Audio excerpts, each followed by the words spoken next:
Hey, BeeTeam6, David Burns here. How are you doing? Thank you for being a part of this beekeeping mentorship program. Happy to be along with you today. I'm out in my bee yard today. It's a cooler day here in Illinois, and I'm enjoying the cooler weather. It's a little bit cloudy. The bees are foraging a little bit, not going crazy. They're bringing in some white pollen and hopefully some nectar today. It's fun. It's good. Finally into summer, and that means we're harvesting honey. And I'm started a series with you about harvesting some honey. Last time we looked at taking honey off and one frame at a time. That was fun. And I've placed that honey in my freezer, and today I want to take it out and show you what I do, taking it out, letting it warm up so that we can harvest it next week. But it's important when you take it out of the freezer to handle it correctly. Now some of you have asked me, does it hurt honey? Does it change it to put it in the freezer? Not at all.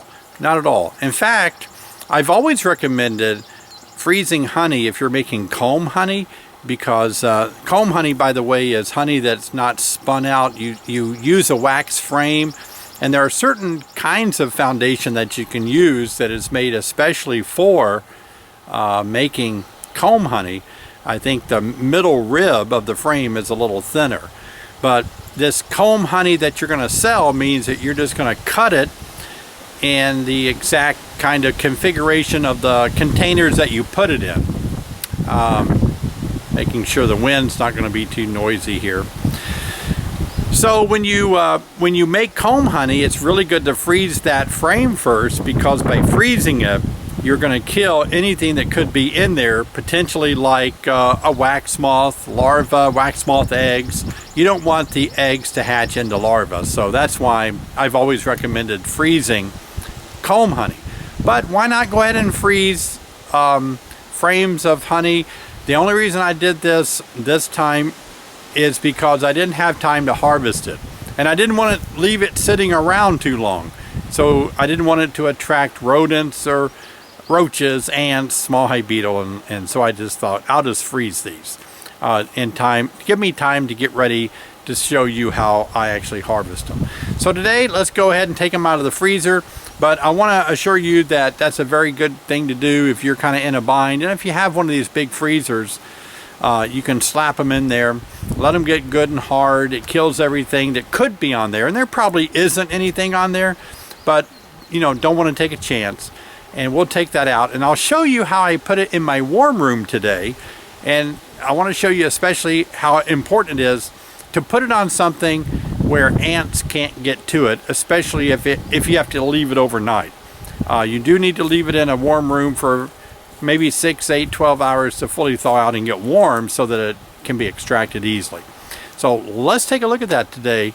I'll be right back. Among cookies and beef and chicken and I don't know, waffles and bagels, far enough down, you know, get into some green drone comb we're freezing. And then we have my stacked honey frames that I've extracted, and you can see some here and some down in here. So I'm ready to take these out now, out of the freezer, and let them thaw out. I do have a sensor built into my my wireless connection through, well, not wireless, it's wired, but it's built into my ADT alarm system, that if this freezer gets, I think if it gets up to 10 degrees, then they call me and alarm me so I don't lose everything. It's kind of something I coach them into doing.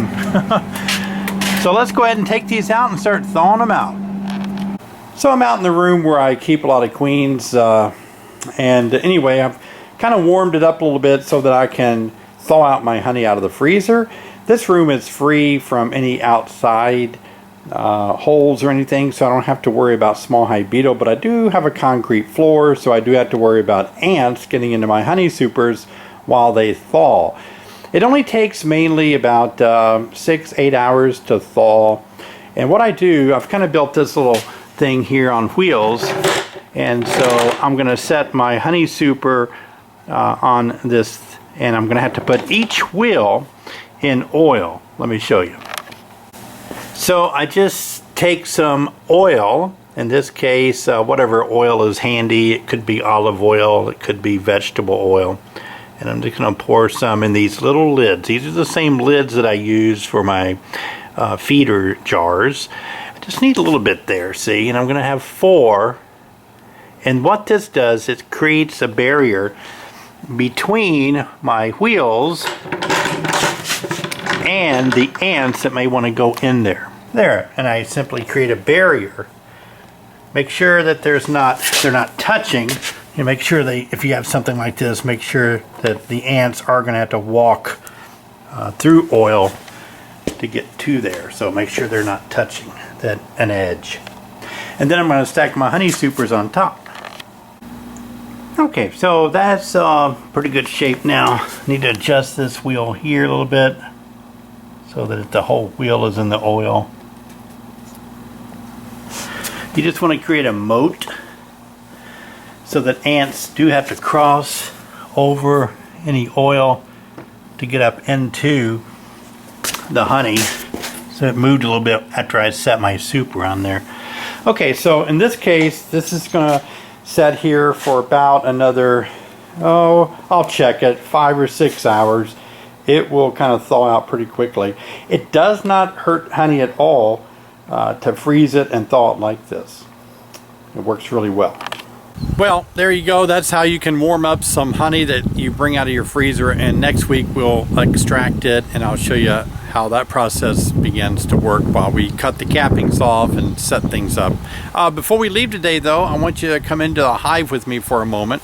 If you look at this hive here, you can see where I looked at it a few days ago, and it says here, I keep little notes on top of my hives, and this one says June the 23rd, and my little code means marked spotted queen. I put spotted queen, no eggs, but then I marked her, so I put an M. So I marked and spotted the queen, but she's not laying any eggs on June the 23rd.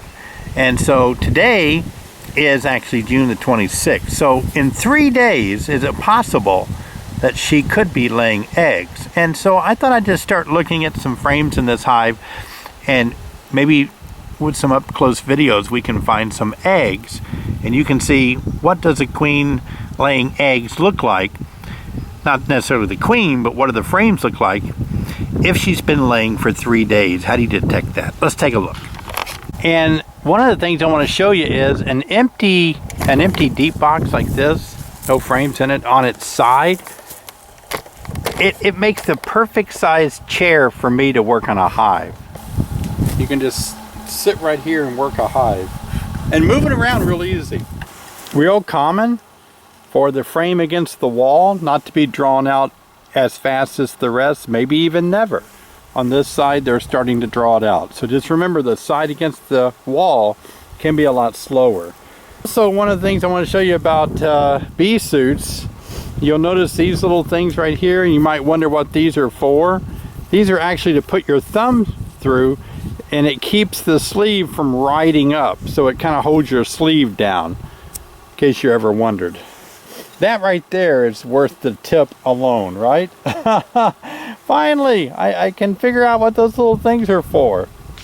Now some of you may say, how do you know it's honey and not brood? And if you look right here where my finger is pointing, if you punch it like this, look at that honey that oozes out of it. And the bees will quickly repair that. So you can kind of take a look to see, is that honey or brood?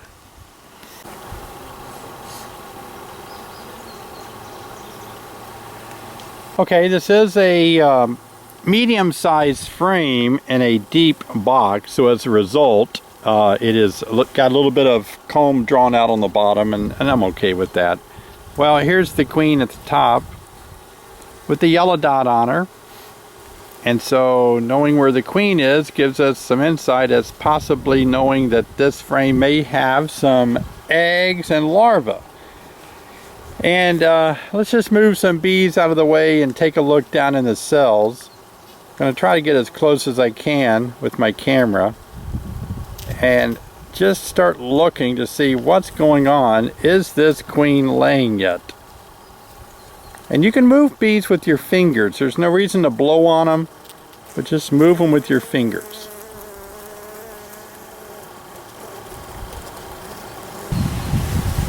queen.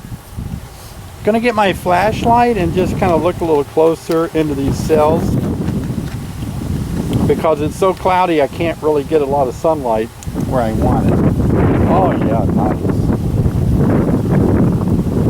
That this is all larva, and I'll try to shine my light to assist the camera a little bit. But you can see larvae down in these cells. One day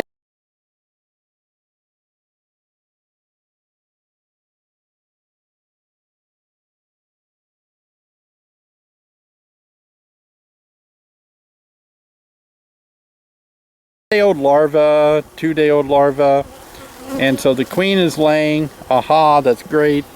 And she's up here by the edge of the frame now. But so in 3 days it changed the scene. She's got some larvae, some eggs now, so we're resting assured this queen is a good queen, a laying queen. Here's an example of bees festooning, holding hands or feet, bridging the gap between frames. Sometimes they do this when they're building comb. It doesn't mean you're hurting them if you separate them. Like I can separate them with my fingers like this, and it doesn't bother them, doesn't hurt them. It's just called festooning. There's a nice bee hanging out on my hand.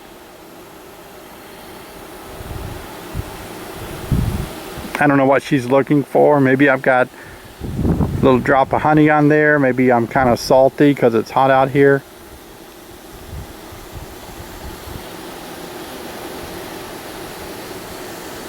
Checking me out. And whatever you do,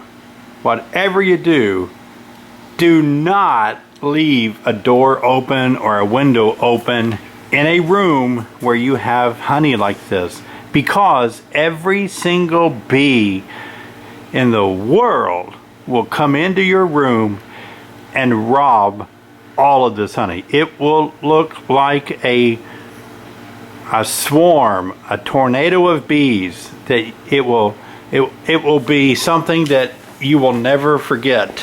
So be very careful that you do not leave a window open or a door open. Keep this room sealed off from all bees, and I mean cracks, little holes. They will sniff it out and get in here. Be very careful. Hey BeeTeam6, thanks for joining me today for another video made just for you, my fantastic BeeTeam6 people. So I appreciate you being a part of BeeTeam6. Call me with your questions, email me. If you have trouble getting a hold of me by phone, shoot me an email or a text or something, and I'll get back to you as soon as I can. Really do appreciate you being a part of this mentorship group. Until next time, keep an eye on your bees. Looking forward to presenting you some great videos coming up on the continuation of extracting the honey.